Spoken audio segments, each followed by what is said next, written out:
ദക്ഷിണകാശിയായ കൊട്ടിയൂർ മഹാദേവ ക്ഷേത്രത്തിൽ ഭണ്ഡാരം എഴുന്നള്ളിപ്പ് ചടങ്ങ് നടന്നു. ഇതോടെ 27 നാൾ നീണ്ടുനിൽക്കുന്ന കൊട്ടിയൂർ വൈശാഖ മഹോത്സവത്തിന് തുടക്കമായി.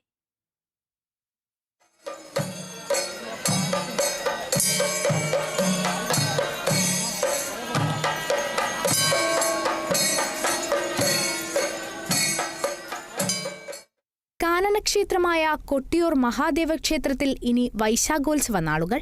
പ്രകൃതിയും മനുഷ്യനും ഒന്നാകുന്ന ക്ഷേത്രത്തിൽ ഭണ്ഡാരമെഴുന്നള്ളിപ്പോടെ ഈ വർഷത്തെ മഹോത്സവത്തിന് തുടക്കമായി.